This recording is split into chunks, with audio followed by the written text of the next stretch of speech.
Hola, ya ahora sí. Muy buenos días. Hoy vamos a hablar sobre el flujo de materia y energía en el ecosistema.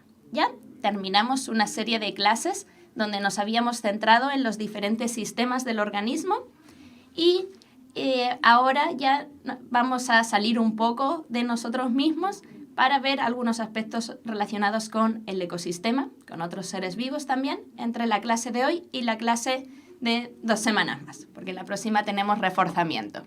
Bueno, ¿cuáles son los puntos de la clase de hoy? Vamos a comenzar con algunos conceptos de ecología.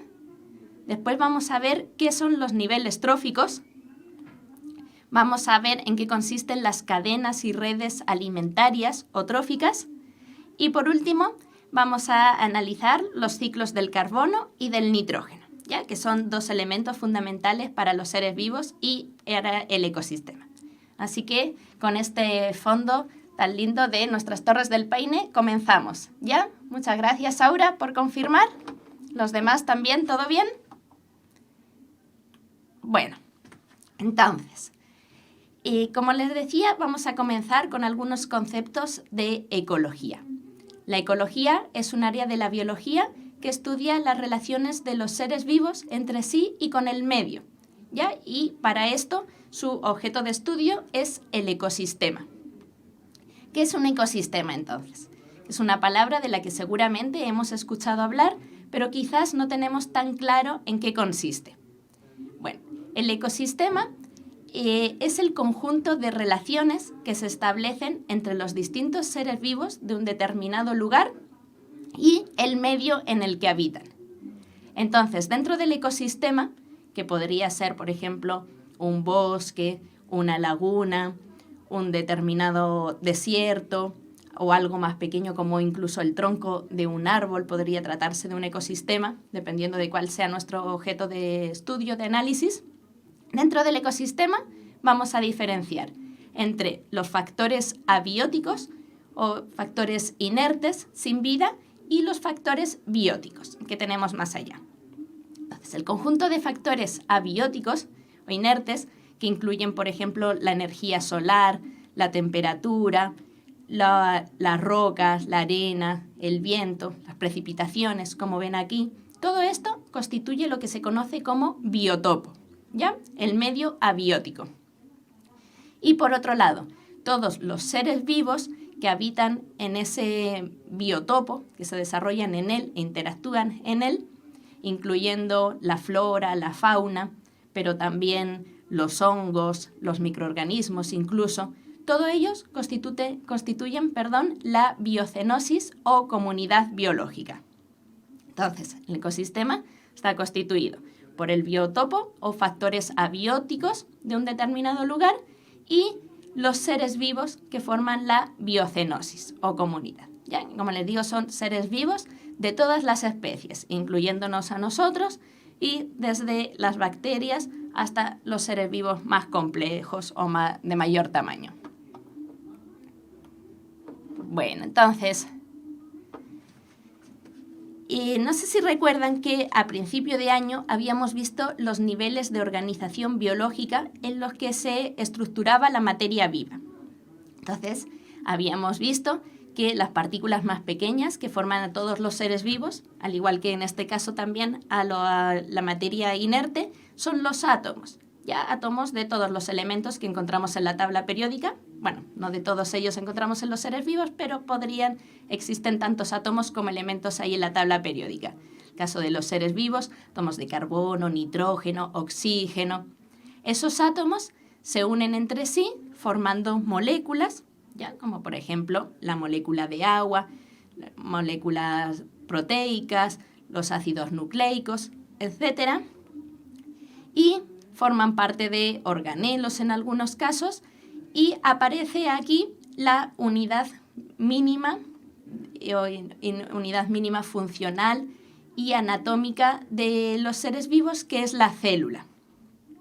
Por otra parte, en los organismos pluricelulares, un conjunto de células del mismo tipo se organiza formando un tejido. Los tejidos, a su vez, forman órganos, como en este caso, por ejemplo, un hueso, pero podrían ser también el corazón, el cerebro, etc. Los órganos funcionan de manera coordinada, dando lugar a un sistema de órganos, como aquellos que hemos estudiado en las clases anteriores, sistema digestivo, respiratorio, etc. Y todos estos sistemas integran un individuo. ¿Ya? Hasta ahí habíamos llegado en las clases anteriores. Pero hoy, como les decía, vamos a salir ya un poco de esto y vamos a ver cuáles son otros niveles de organización biológica que incluyen más de un organismo. Entonces, pasamos en primer lugar a la población. Un conjunto de individuos de la misma especie, por ejemplo, en este caso, un conjunto de elefantes que viven en un determinado lugar, ya en cierta sabana, en un país de África o de Asia, y que tiene mayor probabilidad de reproducción entre sí, por lo tanto, porque habitan en un mismo lugar y al mismo tiempo, constituyen una población, ¿ya?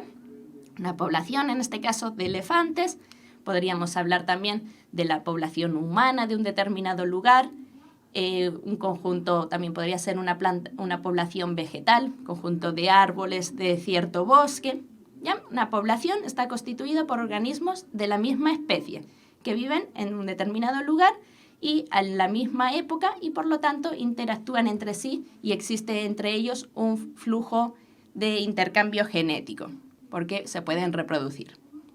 Sin embargo, en el mismo lugar, esa población, por ejemplo, en este caso de elefantes, interactúa también con los otros seres vivos que existen en la misma área, ¿ya?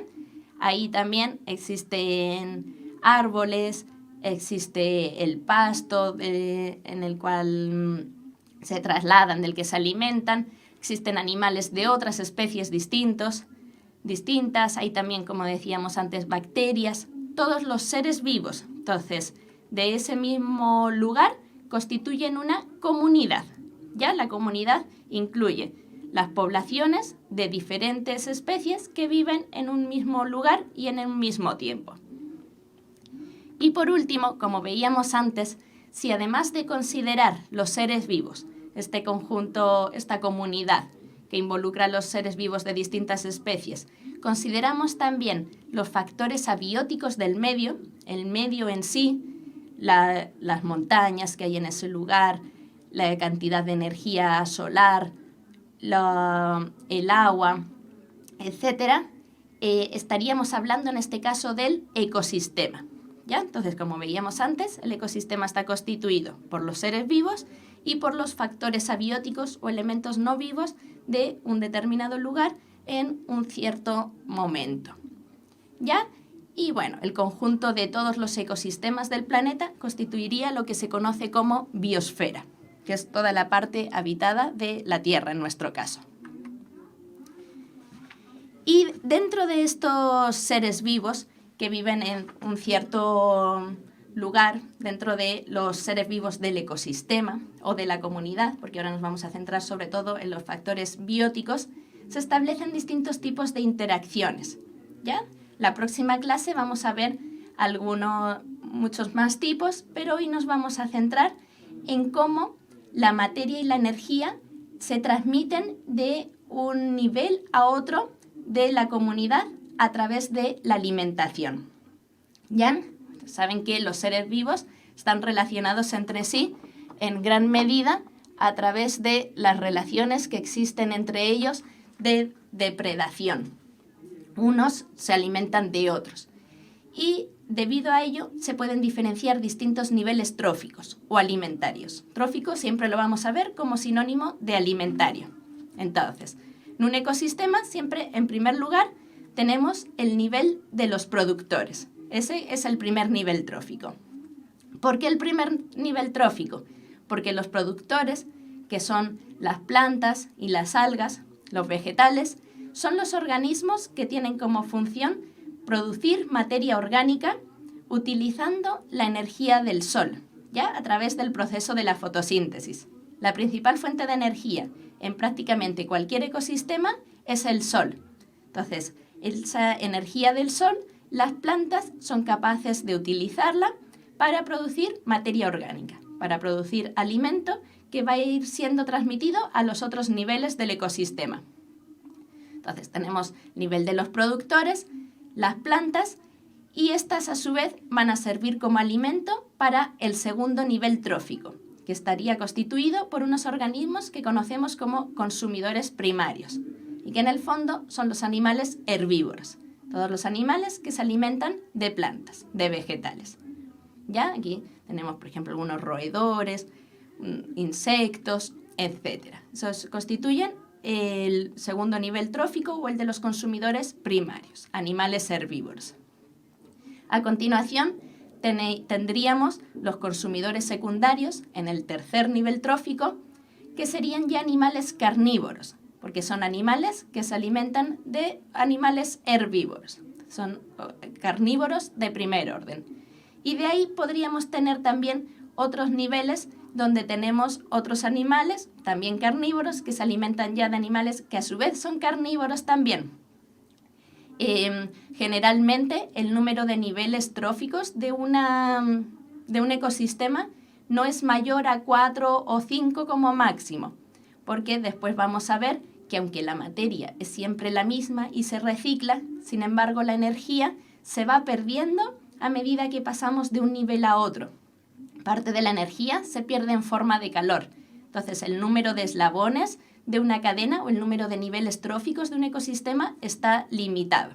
Generalmente tendríamos entonces los productores, que son las plantas, consumidores primarios, y suele haber dos niveles de carnívoros, consumidores secundarios y consumidores terciarios, como aparecen aquí. ¿Ya? Carnívoros que se alimentan de los herbívoros y otros carnívoros que se alimentan a su vez de animales que son también carnívoros. Ya. En estos niveles que hemos visto, entonces, podríamos diferenciar dos tipos de nutrición, que es muy importante que conozcamos. Existe la nutrición autótrofa y la heterótrofa. Trofo, como les decía, significa alimento. Entonces, autótrofo son aquellos organismos que producen su propio alimento, producen su propia materia orgánica. Por lo tanto, ¿quiénes serían? Las plantas, los organismos capaces de realizar la fotosíntesis, porque, como decíamos, en la fotosíntesis, utilizando la energía procedente del sol y compuestos inorgánicos, que serían dióxido de carbono y agua, las plantas son capaces de fabricar compuestos orgánicos, como la glucosa, y a partir de esta todo el resto de compuestos orgánicos que forman las estructuras de las plantas primero y después de los animales. El resto de organismos que no son plantas, algas, no son ni plantas ni algas que también realizan la fotosíntesis y algunos tipos de bacterias, somos heterótrofos. Heterótrofos somos todos aquellos que nos alimentamos de otros seres vivos. Es decir, no somos capaces de fabricar nuestros propios compuestos orgánicos, sino que necesitamos adquirirlos de otros seres vivos. Y por lo tanto, los incorporamos a través del alimento. Por lo tanto, todos los animales son heterótrofos, los hongos también son heterótrofos y existen microorganismos que también son heterótrofos. También necesitan incorporar alimento a partir de otros organismos. Bueno, entonces, a partir de estas relaciones que existen entre los distintos organismos de los ecosistemas, se establecen lo que se conocen como cadenas y redes o tramas tróficas o alimentarias. ¿Ya? Estas son representaciones de cómo se produce el flujo de materia y energía en el ecosistema, que viene determinado por, básicamente, quién se come a quién. Entonces, una cadena trófica o alimentaria describe la relación que existe entre un organismo productor, unas plantas, en este caso tenemos unas plantas con flor, que sirven como alimento a un determinado consumidor primario. Recuerden que era un animal herbívoro, ahí tenemos un pequeño roedor. Este a su vez sirve como alimento para un consumidor secundario, que es un animal ya carnívoro, que se alimenta del primero. Y como les decía, suele haber otro nivel donde tenemos carnívoros de segundo orden que se alimentan de otro animal carnívoro. En este caso tenemos el zorro. ¿Ya? Entonces, las flechas van desde el alimento o desde el organismo que sirve como alimento hasta el siguiente, porque describen cómo se mueve la materia. Y eso va acompañado también de la energía. A su vez, todos estos organismos de la cadena, el productor y los distintos consumidores, producen desechos y también en algún momento van a morir. Y la materia de todos ellos es transformada por organismos que constituyen el nivel de los descomponedores. ¿Ya? Este es un nivel muy importante que no habíamos mencionado todavía, que está constituido por hongos y bacterias y son organismos que tienen la función de transformar los desechos y la materia orgánica muerta nuevamente en materia inorgánica para que ésta pueda ser utilizada otra vez por las plantas, por los productores. ¿Ya? Entonces así se cierra el ciclo de la materia. ¿Ya? Porque con la energía, como les decía, ocurre algo un poco distinto porque la energía se va perdiendo en forma de calor. Pero el ciclo de la materia es cerrado. Desde los productores que crean la materia orgánica se transmite a los distintos niveles y finalmente los descomponedores transforman la materia orgánica nuevamente en compuestos inorgánicos que pueden ser utilizados por los productores. Eso sería una cadena trófica, en este caso terrestre, pero podríamos hablar también de una cadena marina típica, ya con un organismo que representa cada uno de los niveles. Pero en la realidad ocurre una situación un poco más compleja. Como ven aquí, por ejemplo, una planta, un organismo productor, no sería consumido solo en un ecosistema real por otro organismo, por un herbívoro, sino que habría varios animales herbívoros que se alimentan de la misma planta. Y a su vez, algunos de estos organismos podrían ser consumidos por distintos animales, o como ocurre en este caso, puede haber animales como el zorro que se alimenten de más de una presa. En resumen, la situación es más compleja que lo que se describe en una cadena, por lo que existe generalmente en un ecosistema son redes o tramas tróficas donde existen distintos organismos para cada nivel, ¿ya? Nosotros lo podemos representar entonces con flechas que siempre indican, como les decía, el flujo de la materia. Por lo tanto, van desde una especie hasta su depredador, hasta el organismo que se alimenta de ella. Por ejemplo, aquí la planta sirve como alimento para los saltamontes, jilgueros y ratones. A su vez, todos esos serían consumidores primarios. Después tenemos la rana, por ejemplo, que es un consumidor secundario que se alimenta de los saltamontes. Tenemos el zorro, que actúa a su vez como consumidor secundario, porque se alimenta del jilguero, pero también como consumidor terciario, porque se alimenta de la rana, que ya era un consumidor secundario. ¿Ya? Las relaciones son un poco más complejas, entonces, de lo que describe una cadena, pero las podemos analizar a través de las redes o tramas tróficas. Bueno, y vamos a ver una pregunta relacionada con lo que estábamos viendo, una pregunta que está tomada de las pruebas de validación de estudios, pero en la modalidad flexible, porque es un tema que es importante reforzar. A ver si lo entendieron un poquito a partir de lo que les comenté y lo vamos a ver un poco más respondiéndola. Ya, atentos, espero que sigan por ahí. ¿Qué ocurre con la energía química cuando se traspasa de eslabón en eslabón en una cadena alimentaria?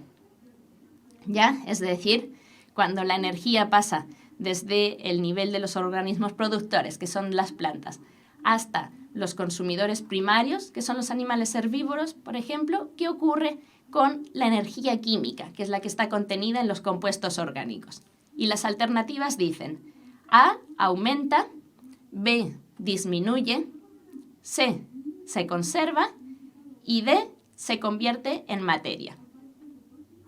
Bueno, ya chicos, si están ahí y quieren arriesgarse con alguna de las alternativas, los leo, y si no, de todas formas voy a pasar a comentárselo para reforzar un poco esta idea. Bueno.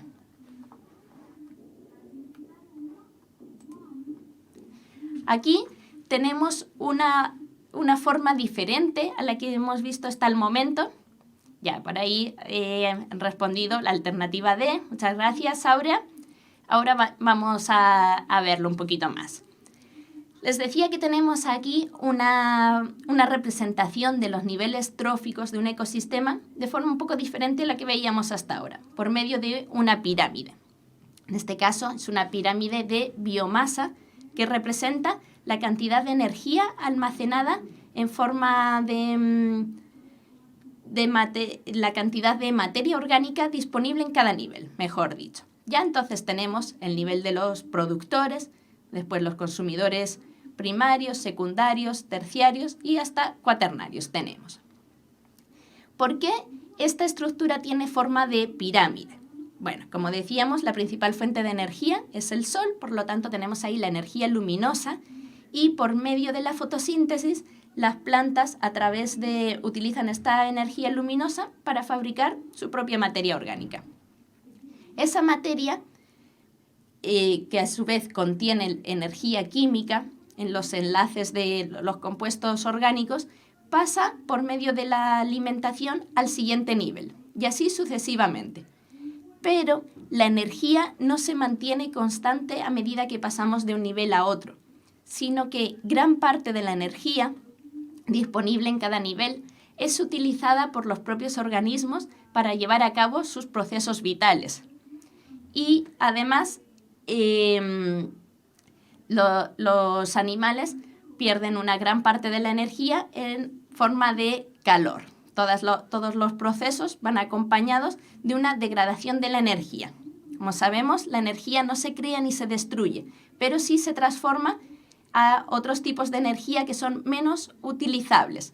Por lo tanto, lo que vemos finalmente en esta pirámide, de lo que se suele hablar, es de una regla del 10%, donde de la energía disponible en cada nivel, solo aproximadamente el 10% pasa hasta el siguiente eslabón. Todo el resto, el 90%, se pierde en forma de calor. Por eso que el número de individuos también va disminuyendo a medida que ascendemos en cada nivel, porque la energía disponible va siendo cada vez menor. Entonces, entiendo que, como recién estamos viendo este tema, han tenido una confusión en este sentido, pensando que la energía química se convierte en materia, que es lo que han respondido la mayoría. Pero fíjense que hablan del traspaso de eslabón en eslabón. Existe efectivamente una transformación de energía, pero es energía luminosa, en energía química en el primer nivel, llevada a cabo por las plantas. Pero después, la energía química que está contenida en cada eslabón, a medida que pasamos de un nivel al siguiente, va disminuyendo, ¿ya? Porque gran parte de la energía se pierde en forma de calor y es utilizada por los propios seres vivos. Entonces es muy importante que tengan claro que la cantidad de energía química, al pasar de eslabón en eslabón, disminuye, ¿ya? Existe esta pérdida de energía. No se lo había dejado muy claro. Estaba esperando para verlo a partir de esta pregunta. Así que no se preocupen, pero la alternativa correcta sería la B. La cantidad de energía disminuye. Bueno, y ya nos queda poquito. Vamos a hablar un poco de los ciclos del carbono y del nitrógeno y con esto vamos a terminar esta clase que, como les decía, la vamos a hacer un poquito más rápida. Los ciclos de los elementos o ciclos biogeoquímicos en general describen el movimiento de un cierto elemento entre los distintos niveles del ecosistema.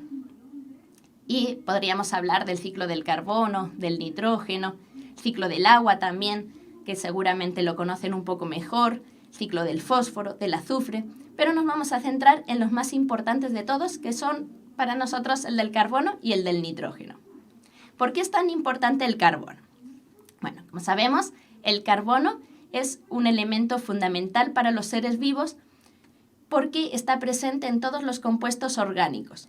Los compuestos orgánicos, que son los que son sintetizados por los seres vivos, están siempre formados a base de carbono. Entonces, el carbono cumple un papel muy importante en nuestro organismo y en el de todo el resto de los seres vivos porque tanto los carbohidratos como los lípidos, las proteínas, los ácidos nucleicos están formados a base de carbono. Y el carbono se mueve en el ecosistema entre distintos niveles.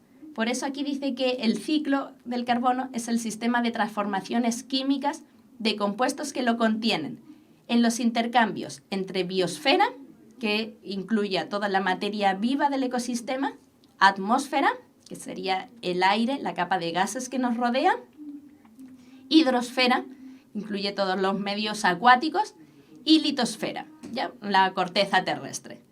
Entonces, el carbono, en primer lugar, se encuentra en la atmósfera en forma de dióxido de carbono, ¿ya? El dióxido de carbono es un compuesto que, si bien no es el mayoritario dentro del aire, dentro de la atmósfera, pero tiene un porcentaje relativamente importante y además, como saben, desempeña un papel fundamental en la regulación de la temperatura, porque es uno de los principales gases con efecto invernadero. Entonces, el dióxido de carbono que se encuentra en el aire puede ser utilizado por los seres vivos. ¿De qué manera? Precisamente a través de la fotosíntesis de la que hablábamos recién, que es el proceso en el que las plantas, los vegetales, utilizando energía solar y compuestos inorgánicos, que son el dióxido de carbono y el agua, producen compuestos orgánicos. ¿Ya? Entonces, de esta manera, captan dióxido de carbono que existe en el aire. Y los compuestos orgánicos que ellos forman, glucosa y todos sus derivados posteriores, pasan al resto de organismos por medio de las cadenas tróficas que veíamos antes. Ya existen animales que se alimentan de las plantas, entonces el carbono pasa hacia ellos y a su vez estos animales sirven como alimento a otros animales carnívoros y así sucesivamente. Todos, tanto los animales como las plantas, por otra parte, obtienen energía a partir de un proceso de respiración. Y en la respiración, como saben, utilizamos oxígeno, nuestras células utilizan oxígeno y glucosa, y como producto de desecho liberan dióxido de carbono. Entonces, de esta manera, el dióxido de carbono vuelve de nuevo hacia el aire. Vemos entonces que es captado por medio de la fotosíntesis y es devuelto a la atmósfera por medio de la respiración, que es realizada tanto por las mismas plantas como por los animales y todo el resto de organismos. Pero también existen otros procesos dentro de este ciclo, ya aunque esos serían los principales que tenemos que conocer. Los organismos muertos, tanto animales como vegetales también, con el paso del tiempo, en el paso de mucho tiempo, millones de años en este caso, y en ciertas condiciones, pueden dar lugar a la producción de combustibles fósiles. ¿Cuáles son los combustibles fósiles? El carbón, el petróleo, el gas natural. Esos se llaman también combustibles fósiles porque proceden de la degradación de restos orgánicos y nosotros los utilizamos como combustibles. Entonces, es decir, los quemamos para producir energía. Entonces, este es un reservorio, los combustibles fósiles como el petróleo, carbón y gas natural constituyen un reservorio muy importante de carbón que almacena este elemento en distintos lugares de la litosfera y después, de forma natural, podría ir aflorando en ciertos lugares. Pero nosotros aceleramos el proceso de devolver este carbono a la atmósfera en forma de dióxido de carbono quemando los combustibles. Por eso que el ser humano está interviniendo de forma muy importante en el ciclo del carbono, que tiene una regulación natural, aumentando la cantidad de dióxido de carbono en el aire, ya que quemamos a un gran ritmo los combustibles fósiles que se formaron a lo largo de millones de años. Y de esta manera está aumentando la cantidad de dióxido de carbono en la atmósfera, que solo es captada o solo es devuelta principalmente hacia los seres vivos gracias al proceso de fotosíntesis. Bueno, espero que se hayan entendido las ideas principales y vamos a ver un poquito el ciclo del nitrógeno ya para terminar. El nitrógeno También es un elemento esencial para la vida, que si bien no se encuentra en todos los compuestos orgánicos, pero sí forma parte de las proteínas y de los ácidos nucleicos, que son el ADN y el ARN, también de algunos lípidos. El nitrógeno es uno de los componentes, o en realidad el componente principal del aire. El 78% aproximadamente del aire que nos rodea está constituido por nitrógeno. Y sin embargo, constituye un factor limitante para la productividad. Esto quiere decir que generalmente para las plantas es un elemento escaso. ¿Por qué? Porque si estamos rodeados de nitrógeno, las plantas no suelen ver limitado su crecimiento por el déficit de nitrógeno. Porque ni las plantas ni los animales podemos captar directamente el nitrógeno que se encuentra en el aire, sino que se necesitan unas bacterias, que se conocen como bacterias fijadoras de nitrógeno, que en algunos casos se encuentran asociadas a las raíces de las plantas y en otros en el suelo, para transformar el nitrógeno del aire en compuestos como el amonio, que posteriormente, en forma de otro tipo de iones, van a poder ser asimilados por las plantas. Entonces, las bacterias fijadoras de nitrógeno transforman el nitrógeno atmosférico en amonio, y por medio de la acción de otras bacterias, primero las bacterias nitrificantes, la transforman en nitritos, y existen otras que la transforman en nitratos, y de esa manera las plantas sí pueden utilizar los nitratos para formar sus propios compuestos. Desde las plantas el nitrógeno pasa al resto de los organismos, primero a los herbívoros y después a los carnívoros a través de las cadenas tróficas, como veíamos anteriormente, y a su vez todos ellos también liberan desechos y mueren en algún momento, y sus compuestos formados por nitrógeno son transformados por otros organismos descomponedores, bacterias y hongos fundamentalmente, que obtienen a partir de ellos amonio. Y el amonio nuevamente puede ser transformado por las bacterias nitrificantes en nitritos y posteriormente nitratos para ser utilizado por las plantas. ¿Cómo se recupera el nitrógeno o vuelve de nuevo el nitrógeno a la atmósfera? Existen también otras bacterias, que son las bacterias desnitrificantes, que son capaces de transformar los nitratos en nitrógeno atmosférico. Y de esta manera se mantiene el ciclo. Entonces, vamos a ver muy rápidamente dos preguntitas relacionadas con los ciclos y terminamos ya con esto. Ay, les di la alternativa al tiro. Bueno, la vamos a ver igual. Perdón. Ya, no importa, me iba a mover para ver mejor la pregunta, pero mejor vamos a saber por qué la alternativa correcta es la A, como ya vieron. Bueno, el siguiente diagrama muestra el ciclo del carbono. Vemos ahí que tenemos el dióxido de carbono atmosférico, el dióxido de carbono atmosférico, y una serie de organismos y procesos involucrados. ¿Qué procesos representan las flechas 1 y 2? No sé si alcanzan a ver ahí que el número 1 va desde la vaca hacia el dióxido de carbono y el 2 desde la planta también hacia el dióxido de carbono. Bueno, como han visto, la alternativa correcta era la A. ¿Y por qué? Porque la forma en la que tanto los animales como las plantas devuelven el carbono en forma de dióxido de carbono a la atmósfera es el proceso de respiración. Si bien las plantas también lo pueden captar por la fotosíntesis, pero lo que aquí se señala es el movimiento del carbono desde los organismos hacia la atmósfera, y eso ocurre a través del proceso de respiración. Y hay una preguntita más muy corta. ¿Cuál de los siguientes organismos es indispensable en el ciclo del nitrógeno? Vimos un poco rápido el ciclo del nitrógeno, pero a ver si podemos responder esta pregunta, que por cierto es de la PSU.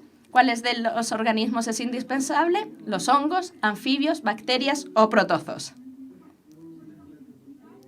10 segundos, a ver si alguien se atreve a responder qué organismo aparecía ahí involucrado en muchos de los procesos del ciclo del nitrógeno. Bueno, la alternativa correcta sería la C. Ya porque teníamos bacterias que por una parte fijan el nitrógeno de la atmósfera y otras que transforman los compuestos formados a partir de estas en nitritos y nitratos para que puedan ser utilizados por las plantas y, por último, otras bacterias que devuelven de nuevo el nitrógeno a la atmósfera. Ya, con esto terminamos. La próxima semana tenemos jornada de reforzamiento, así que traten de repasar los temas que hemos visto desde la otra jornada de reforzamiento, que han sido el sistema circulatorio, el excretor, nutrición y dieta equilibrada, que veíamos la semana pasada, y por último, el flujo de materia y energía en el ecosistema, que veíamos representado a través de las cadenas y redes tróficas. Espero que estén muy bien y sigan con sus clases. Nos vemos la próxima semana.